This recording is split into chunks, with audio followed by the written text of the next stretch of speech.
The hall was warm with soft lights, yet the air still carried a kind of quiet rush that followed the CEO wherever he went. Even when he wasn't speaking, people seemed to move faster around him, as if they feared disappointing him by simply breathing too slow. He stepped into the community center with a look that said he had somewhere more important to be, but had forced himself to show up because a longtime partner of his company insisted. His suit was sharp, his expression serious, and his steps firm as if every second of his time had already been counted. The community center wasn't much. The walls had fading paint, the chairs didn't match, and the floor creaked every few steps. But kids laughed in the hallway, volunteers carried boxes, and a small group of parents waited patiently for the event to begin. It was a simple charity gathering, nothing like the large events the CEO usually attended. Yet he stood there, hands behind his back, trying to convince himself that staying for a few minutes wouldn't hurt. The event organizer hurried toward him with a smile that carried more hope than confidence. The CEO offered a polite nod, though his eyes drifted toward the exit more than once. The organizer explained how grateful they were that he had taken the time to come, how much the center needed support, and how this little event meant a lot to the families. The CEO listened, but his mind wandered. He could have been in a board meeting, signing deals, or reviewing reports. Instead, he was in a hall that smelled faintly of crayons and old books. But before he could slip away, a sudden whisper ran through the volunteers. A woman rushed to the organizer, speaking in a low but urgent voice. The organizer's smile faded. His eyes darted to the CEO, then back to the woman, then to the small crowd that had settled into their seats. The CEO noticed the shift. "Is something wrong?" he asked, his tone neutral but edged with impatience. The organizer hesitated, then muttered, "Our performer canceled. The pianist we booked isn't coming." The CEO raised an eyebrow. "And why is that my problem?" His voice wasn't rude, but it wasn't warm either. The organizer forced another smile. "No problem at all. We just planned to have music to open the event. It helps set the mood." He rubbed the back of his neck. Without it, things might feel a bit empty. The CEO checked his watch, already imagining himself leaving early. But just then, the organizer turned toward a young girl standing near the side of the room. She had been waiting quietly with her hands folded in front of her, her hair neatly tied, her shoes slightly worn. She couldn't have been more than 8 or 9. The organizer leaned down toward her and whispered, "Can you play the piano? It's very urgent." The girl's eyes widened.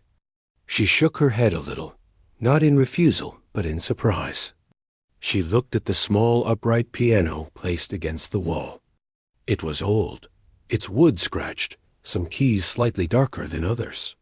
People had seen her play here before, but only during quiet afternoons when the hall was nearly empty. The CEO watched this with growing confusion. "You're asking her to perform?" he said quietly. The organizer straightened. "Well, she knows how to play a few pieces. And with our performer gone, she's our only option. It doesn't have to be perfect. Just something soft to start the evening." He tried to sound calm, but the strain in his voice was clear. The CEO glanced at the girl. She looked unsure, almost shrinking under the sudden attention. Her fingers twisted nervously around the hem of her dress. She didn't step forward. She didn't step back. She just stood there, thinking. They want her to play in front of all these people? He thought. To him, the idea felt more like a delay than a solution. He couldn't imagine this turning into anything meaningful. The guests in the room had begun whispering among themselves. Some looked curious, others doubtful. A few parents glanced at the CEO, wondering if he would leave before things even began. A soft murmur filled the hall. The organizer knelt to speak to the girl again. "You don't have to play anything complicated. Just something simple.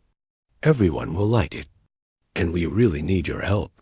His voice was gentle, but carried a weight she could clearly feel. She took a slow breath. Then another. She didn't answer, but she nodded slightly, so slightly that only the organizer noticed. He gave her an encouraging pat on the shoulder. The CEO sighed, pressing his fingers lightly against his temple. "This is a waste of time," he thought. He didn't say it aloud, but the thought shaped the stiffness of his posture. He had meetings waiting for him, deadlines, schedules, tasks that kept his world in order. This little event felt like an unexpected pause in a life that never paused. A volunteer guided the girl toward the piano. Her steps were tiny, careful, almost soundless. She looked as though she might turn around at any moment. Her gaze stayed fixed on the piano bench, as if it were a test she wasn't prepared for. The CEO narrowed his eyes, watching her walk. Something about the way she moved, timid, but trying, held his attention despite himself. He crossed his arms, standing near the back of the hall. He remained, though every part of him wanted to leave. The girl reached the piano and paused. She touched the bench lightly, testing its balance. Then she sat down slowly. Her feet didn't touch the floor. The audience shifted in their seats, some leaning forward, others whispering doubts. "She's too small. Maybe she knows a few notes, nothing more. Why didn't they plan better?" The CEO heard the whispers and agreed silently. He expected a clumsy attempt, a few soft notes, maybe a simple children's tune. Something anyone could play with a little practice. He didn't expect anything that would hold his attention longer than a few seconds. The girl placed her hands on her lap for a moment. Her breathing was slow but shaky. She could feel the weight of all those eyes on her. The room was quiet, too quiet for someone so young to handle comfortably. "Ah," volunteer offered a gentle smile from across the room. The organizer gave her a small nod, trying to reassure her. But the hall was full of strangers, including a CEO whose presence alone made the space feel heavier. The girl lifted her hands and let her fingers hover over the keys. She didn't press anything yet. Instead, she closed her eyes for a brief moment, as if searching for courage inside herself. She had played this piano many times when no one was watching. But this time was different. This time, every sound she made would be heard by a room full of people. The CEO tapped his foot impatiently. "Just get it over with," he thought. The girl opened her eyes. Her fingers touched the keys lightly at first, barely making a sound. She adjusted her position, took another small breath, and prepared to begin. The hall was silent. The volunteers waited, the parents waited. The CEO waited. Ready to leave the moment he felt the performance wasn't worth his time. And the little girl, sitting on an old bench in a worn-down community center, prepared to play the first note that would change everything. The girl sat completely still on the narrow piano bench for a few seconds, the kind of seconds that felt longer than they were. Her small shoulders were tense, and her fingers rested very lightly on the cold keys. The room had grown so quiet that even the smallest sound seemed loud. A chair creaked somewhere in the back. Someone cleared their throat softly. But most people simply watched, waiting to see if she could play anything at all. The CEO leaned against the wall with his arms tightly crossed. His eyes didn't hold anger, just impatience.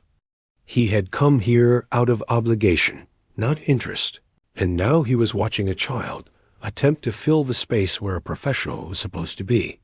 He prepared himself for a short, simple tune, something that would let the organizer save face. Then he could leave. The girl took a breath that lifted her entire chest. She looked at her hands, studying them as though checking if they still knew what to do. Her fingers trembled a little, but she pressed down softly on a key. The note was so quiet, it almost blended into the air.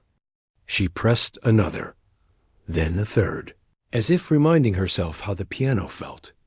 Her feet dangled above the floor, swinging slightly without meaning to.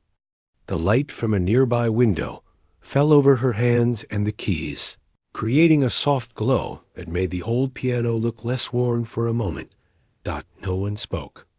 Even the whispering from earlier had faded. Maybe it was curiosity, or maybe everyone sensed how nervous she was. Either way, the room waited. She lifted her hands again, adjusted her sitting position, and placed her fingers back on the keys with a bit more confidence.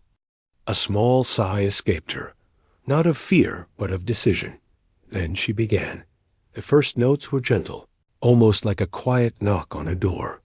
They weren't perfect one or two, were softer than the others, but they made something in the room shift. People straightened in their seats without realizing it. A few parents leaned forward slightly. The CEO's foot stopped tapping. Her hands moved slowly at first, but as the melody formed, they began to flow with more certainty. She played as though the piano was speaking softly for her, each note carrying something warm and honest. It wasn't the polished sound of a trained performer. It wasn't flawless, but it had heart, and that alone pulled the listeners in. Her fingers danced across the keys, sometimes lightly, sometimes with more force. She played a tune she had learned from listening rather than reading. The old piano responded with a mellow tone that filled the hall in a calm, gentle wave. The CEO felt something unusual. He couldn't name it at first. Maybe surprise, maybe confusion. He had expected a small child's attempt at music, nothing more. But as the melody grew, he realized the girl wasn't simply playing notes. She was pouring emotion into each sound, the way someone might speak without words. He pushed off the wall slightly, his posture shifting. He still didn't smile, but his eyes stayed fixed on her hands. The girl's nervousness slowly melted away. With every measure, her shoulders relaxed, her back straightened, and her eyes focused. She wasn't looking at the audience anymore. She wasn't thinking about the CEO standing there with all his stress and power. She was simply playing. People in the room exchanged quiet looks of surprise. They hadn't known she could play like this. A mother in the front row touched her heart. A volunteer whispered, "I can't believe this is her." The organizer, standing off to the side, let out a long exhale he didn't realize he'd been holding. The girl's melody rose and fell like a soft breeze. It wasn't loud, but it reached every corner of the hall. Her small body moved just slightly with the rhythm, and her eyes followed her fingers as though she were rediscovering the music while playing it. The CEO found himself remembering something without wanting to. A living room. A piano that didn't look too different from this one. A gentle tune played in the evenings.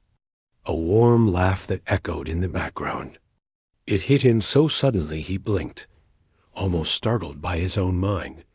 He forced himself to look away from the piano for a moment, but the music made him look back. There was something about it, something he didn't expect from a child. Sitting on an old bench, the girl reached a part of the melody that required more confidence. Her small hands stretched farther across the keys. One note sounded slightly uneven, and for a second her face tensed, but she didn't stop. She kept going, pushing through her hesitation with quiet determination. A few of the younger kids in the audience watched her with wide eyes. To them, she seemed brave, sitting alone at the piano with everyone listening. One child whispered, "She's really good." The hall no longer felt like a worn, fading place. For that moment, it felt warm, lifted, filled with something invisible but comforting. The CEO uncrossed his arms without noticing, his expression soft, though no one saw it. He stood a bit straighter, as if trying to understand why the music affected him at all.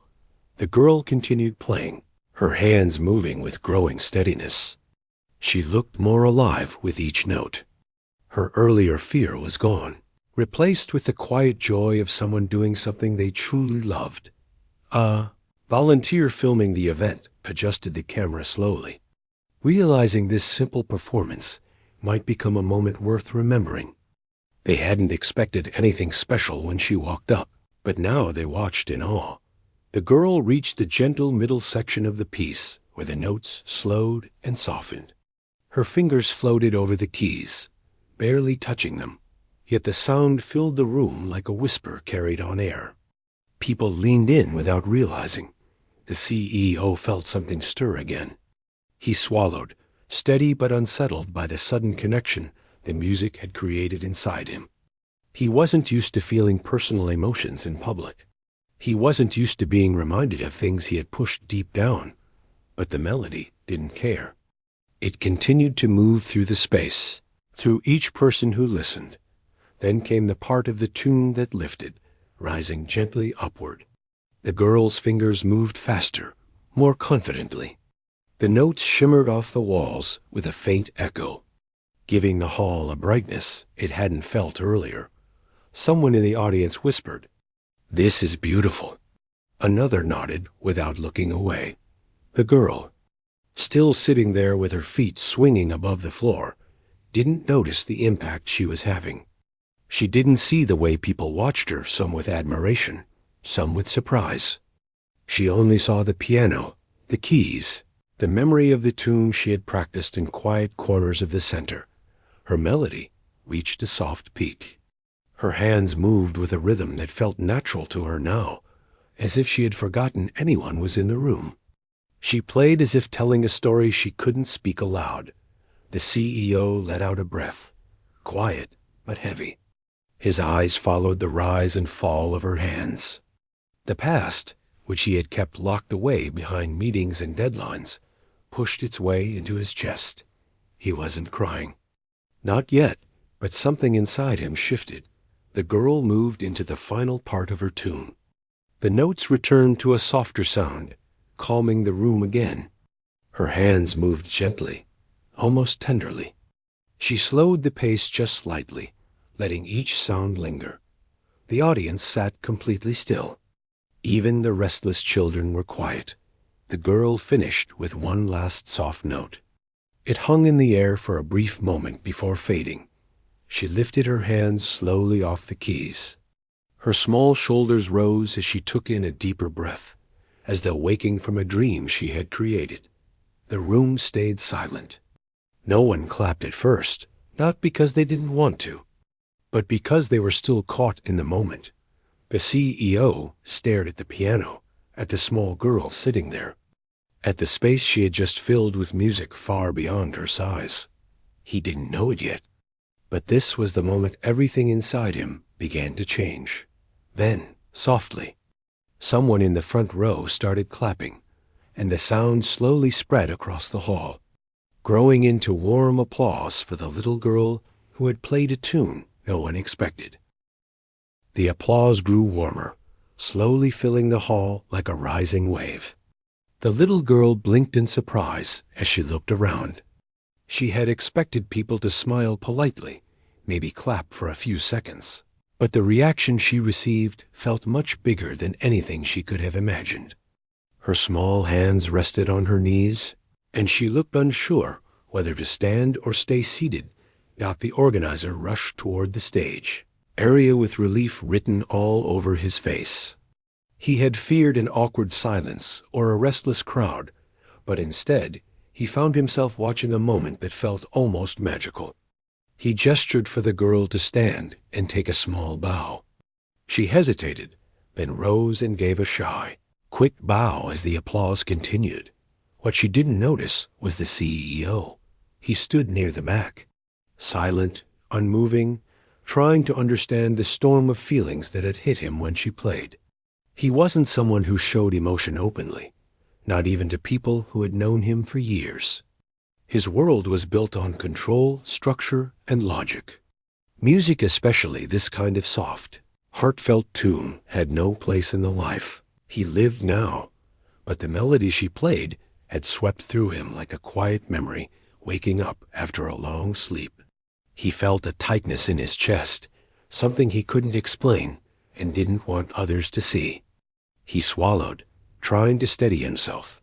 The applause faded slowly, and people returned to their seats. A few gathered near the front to whisper about how talented the girl was, how unexpected her performance had been. A couple of children went up to her, asking if she could teach them to play someday. She smiled shyly and answered in soft words. The organizer patted her shoulder. "You did wonderful," he whispered. "You saved us today." The girl simply nodded, still overwhelmed by the attention. For her, playing had always been something she did when she was alone or with a small group. She had never thought it would touch an entire room of strangers. Meanwhile, the CEO remained where he was. He didn't clap with enthusiasm like the others, though not because he didn't want to. He was simply lost in a memory, so strong it almost felt like he had been transported to another time. He saw himself much younger, sitting in a living room with soft evening light touching the floor. Someone dear to him sat at a piano, playing a gentle tune that always made him feel safe. He remembered falling asleep to that sound, the way the melody wrapped around him like a blanket. He hadn't thought of those moments in years. He closed his eyes for a second and took a slow breath. He didn't want to show that anything had shifted inside him. He couldn't explain it anyway. The organizer approached him once the girl stepped down from the piano. "Thank you for being patient," he said with a hopeful smile. The CEO nodded, but his voice felt stuck for a moment. Finally, he said, "She plays well." The organizer blinked, surprised by the calmness in his tone. "Yes, she's one of the children who spends time here during the afternoons. She practices whenever she can." The CEO's gaze drifted to the girl standing near the side, speaking quietly with a few volunteers. "How long has she been playing?" he asked. "Not long," the organizer replied. "She learned most of her music by listening, not reading notes. She has a natural gift." "A gift," his CEO repeated, almost to himself. He didn't say it with doubt or criticism. He said it as though the word carried a weight he wasn't used to feeling. The organizer excused himself to continue welcoming guests, leaving the CEO alone with his thoughts. He stayed at the back of the hall, standing still as the next part of the event began. People started talking, sharing stories, and the atmosphere shifted into a warm, lively one. But the CEO didn't engage with anyone. His mind kept returning to the music, and more importantly, to the way it had made him feel. He took out his phone at one point, intending to check messages and distract himself. But he ended up staring at the screen without reading anything. His thoughts drifted again. A volunteer approached him politely. "Would you like some water or something to drink?" He shook his head. "No, thank you." Then, almost without thinking, he asked, "Does the girl take lessons?" The volunteer looked surprised, but answered, "Not officially. She just practices whenever she's here. The center's piano is old, but she doesn't seem to mind." The CEO nodded slowly. "Does she have anyone teaching her?" "Not really," the volunteer replied. "She just plays what she hears. No formal training." The CEO looked down for a moment. A child with no lessons playing with that kind of emotion and talent. It stirred something more inside him. He found himself glancing toward her again. She stood near a snack table now, listening to an older woman praise her performance. Her cheeks were slightly pink, and she kept giving small smiles that looked almost embarrassed. The CEO felt an unfamiliar softness in his chest. Something he tried to push away, but couldn't fully ignore. He stepped away from the wall and moved closer to the middle of the room. Not too close to stand out, but close enough to hear the conversations. His presence alone made a few people straighten their backs nervously, but he didn't seem to notice or care. He kept watching the girl, not in a strange way, but with a sense of wonder. How had such a small child played something that could shake the tightly locked door inside him? As the event continued, The organizer announced a short break. Music from a small speaker played softly while people chatted. The girl walked toward the piano again, not to perform, but simply to sit by it. Her hand brushed the top of the instrument lightly. As though thanking it, the CEO finally gathered enough courage to approach her. His steps were slow, thoughtful, and he made sure he didn't startle her. She noticed him when he was a few feet away and straightened immediately. Her eyes widened slightly. She recognized him as the important man everyone had whispered about. He cleared his throat quietly. "You played well," he said. She looked down shyly. "Thank you." There was a brief silence between them. Someone laughed in the background. A chair scraped across the floor. But the space between them felt strangely calm. "Where did you learn to play?" he asked. She shrugged gently. "I just practice." I liked the sound. The simplicity of her answer struck him more than he expected. She didn't talk about goals, lessons, or dreams of being known. She played because she loved the sound. He studied the piano for a moment. "Do you play here often?" She nodded. "When they let me. Sometimes after school. Sometimes before the center closes." The CEO felt something shift inside him again, an ache mixed with admiration. He said quietly, "You remind me of someone." The girl tilted her head slightly. "Someone who played the piano?" He gave a small nod. "Yes." Another short silence. The girl didn't ask more. She simply stood there, looking at the keys as if the piano were her friend. Then she said softly, "I was scared before playing." "Why?" he asked. She picked at her fingers. Everyone was watching. He thought about that. Being watched. Being judged. Being expected to perform perfectly. He knew that feeling well. "Still," he said, "you played beautifully." She smiled, just a tiny, fragile smile. The CEO looked around the hall again, then back at her. He didn't usually speak to children. Wasn't good at knowing what to say. But something about her made the words come easier. "You should keep playing," he said. "You have something special." She didn't fully understand what he meant, but she nodded. He stepped back, not wanting to overwhelm her, but something kept him from leaving.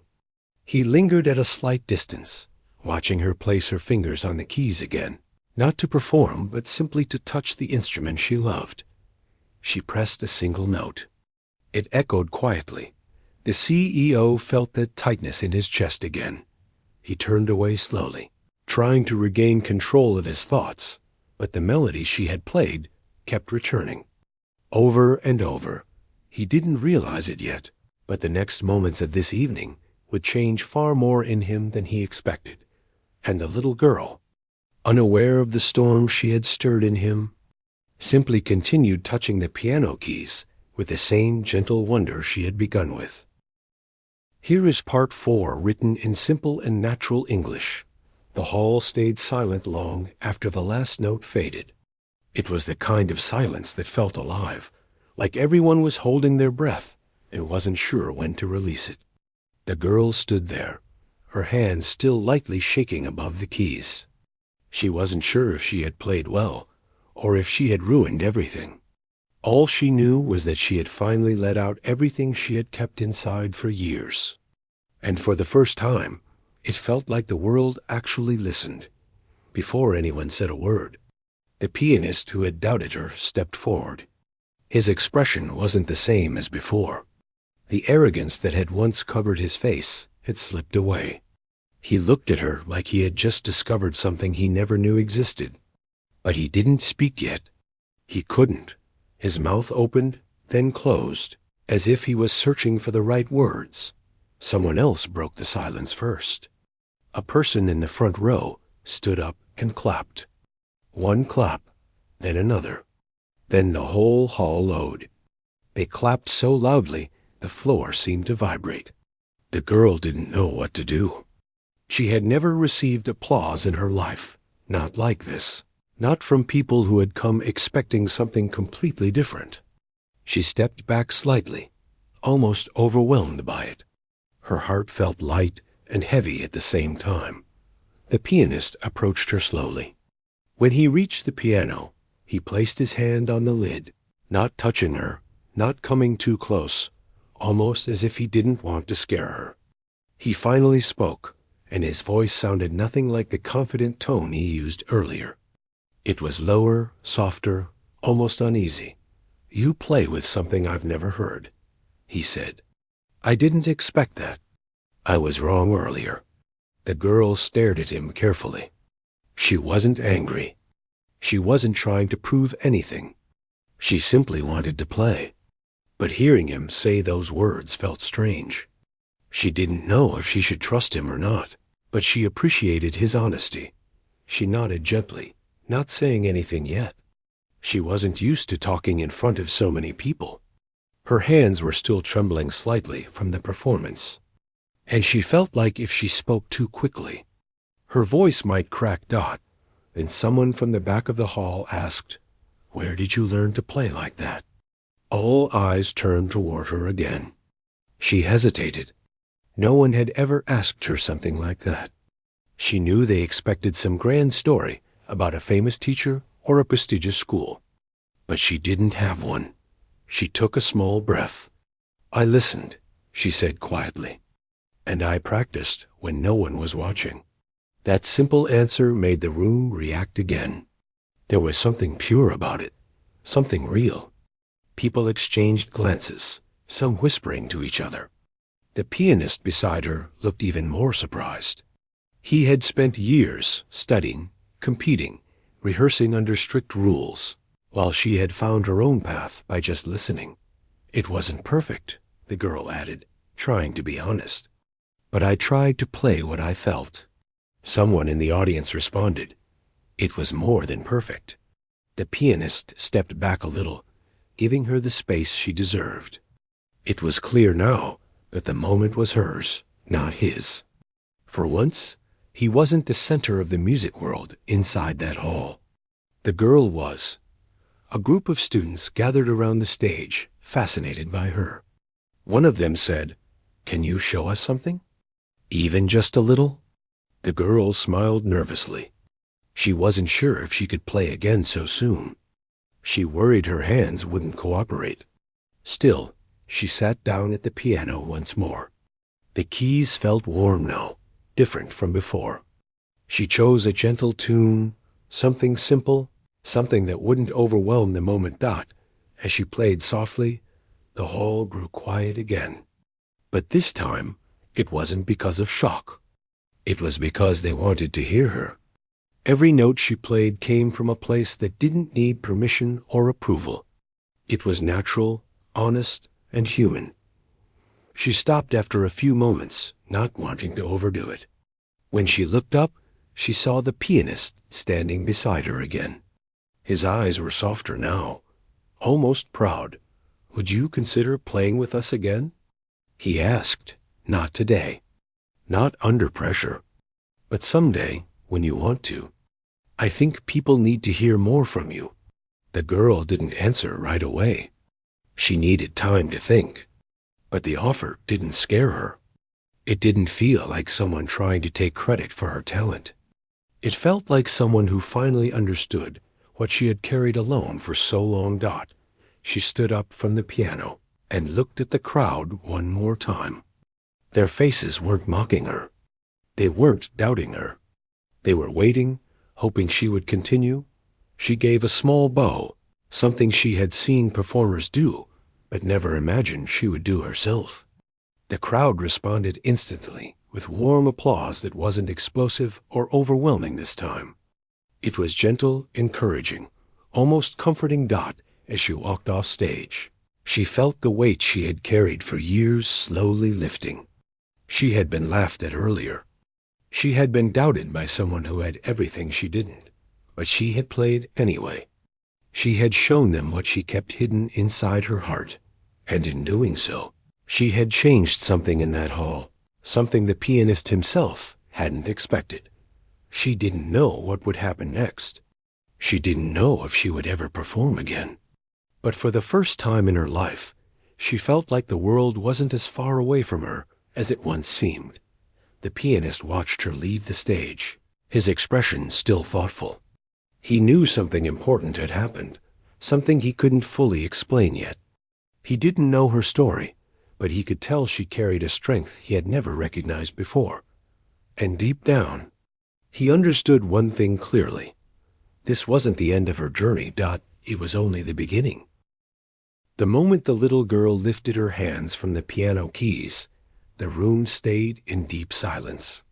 It was the kind of silence that didn't feel empty but full, as if everyone was still trying to understand what they had just heard. The girl looked unsure for a second, wondering if she had made a mistake or played something the wrong way. She slowly pulled her hands back and rested them on her lap, waiting for someone to react. The CEO stood there, unable to move. He had come to the event expecting nothing more than a quick stop, a short speech, and then rushing back to his long list of work. He had never thought that a child's simple melody would break through everything he had built around himself. His thoughts, his walls, his strict habits, all stood still.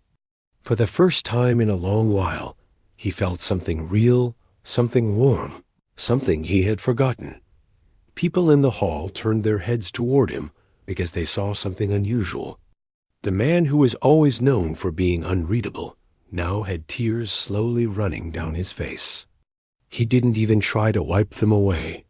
He just stood there, breathing slowly, letting himself feel the moment. The girl looked at him, confused. She didn't know who he was or why he seemed so emotional. She only knew that she had played the song the way she had practiced it so many times at home. She didn't think it could affect someone so strongly. Her fingers trembled slightly as she stood up from the piano bench. Unsure of what to do next, slowly, the CEO stepped forward. Every step he took made the room more silent. The guests waited, watching carefully. No one wanted to interrupt or ruin whatever was happening. It felt like a moment that didn't happen every day, and they knew it. When he reached the girl, he bent down just a little so he wouldn't seem intimidating. His voice, usually firm and sharp, now came out soft. "Thank you," he said, almost whispering. The girl blinked, surprised. She didn't know what to say. She wasn't used to adults speaking to her like that, especially adults who seemed so important. The CEO took a slow breath and continued. "You reminded me of someone I loved very much." The girl didn't understand fully, but she nodded politely. "I just played the song I learned at home. It's the one I like the most." That simple sentence hit him even harder, because his mother used to say the same thing whenever she practiced. He felt his chest tighten, but this time it wasn't from stress or work. It was from a memory he had pushed away for too long. The audience began clapping softly, then louder, until the entire room filled with warm applause. But for the CEO, the only person he could really see was the little girl in front of him. For her, the applause felt unreal. She wasn't used to this kind of attention. She smiled shyly and clasped her hands together. The event organizer walked up with a relieved expression, happy that the moment had turned into something beautiful. But even she didn't expect what would happen next. The CEO stood up straight and looked around at the guests. "I want to say something," he announced. The hall shifted into silence again. "This place, this community center," he said, "does more than people notice. Today, a small moment reminded me of something I lost. This girl's music," he glanced at her, "brought back something I needed to remember." The girl's smile grew unsure, but she stayed still beside the piano. "From today," the CEO continued, "I will support this center so it can keep helping children like her. Not because I'm supposed to, but because I want to." Whispers spread across the room. People knew this was a big promise, and hearing it from someone like him made it even more meaningful. The girl looked up at him again, unsure if she should say something. Finally, she gathered a little courage. "I'm happy if my song made you feel better," she said quietly. That simple sentence touched him more than any applause or speech ever could. He smiled. A real smile that he hadn't shown in a long time. "It did," he replied. "More than you know." As the event came to an end, people walked up to the girl to congratulate her. Some thanked the CEO for his support. But the girl stayed close to the piano, running her hand gently across the keys. The CEO watched her for a moment, then decided to sit on the empty bench beside her. "Do you like playing?" he asked. She nodded. "I like it because it makes me feel calm. My mother used to feel the same way," he said softly. The girl's eyes brightened. "Did she teach you how to play?" He shook his head. "No, I never learned. I always said I was too busy." The girl looked at him as if thinking deeply and said something unexpected. "You're not too busy now." The CEO was taken aback by the honesty in her voice. He let out a small breath that felt lighter than any he had taken in years. "You're right," he said. The girl shifted slightly on the bench and placed her hands on the piano keys. "I can show you the first notes if you want." He stared at her in surprise, then slowly nodded. "Okay," he said. "Show me." Her small fingers pressed a simple note, then another, forming the beginning of the same tune she had played earlier. She looked at him with encouragement. "Like this," she said. He lifted his hands and hesitated, unsure if he was doing it right. But the girl giggled softly and guided him gently. "It's easy. Try it." The CEO pressed one note. It sounded uneven and unsure, nothing like how she played it. She didn't laugh at him. She simply tried again. Soon, he played the first two notes, then three. They were far from perfect, but he felt something lift inside him. The music wasn't just a sound anymore. It was a memory, a connection, a reminder. They stayed like that for a long time, the girl teaching a few simple notes, and the CEO trying, failing, trying again. Every moment softened him a little more. When he finally stood up to leave, he gently patted the piano and looked at the girl. "Thank you for today," he said. She nodded. "You're welcome." He walked toward the exit, but before stepping out, he looked back one last time. The girl was still sitting at the piano, practicing quietly as if the world didn't exist beyond those keys. For the first time in years, he felt ready to change, ready to slow down, ready to open a part of himself he had forgotten. And all it took was a little girl, a simple tune, and a moment he never planned. He left with a lighter heart, knowing this day wouldn't be something he remembered for business or success, but for something far more important, a moment of real connection, a moment that brought him back to himself.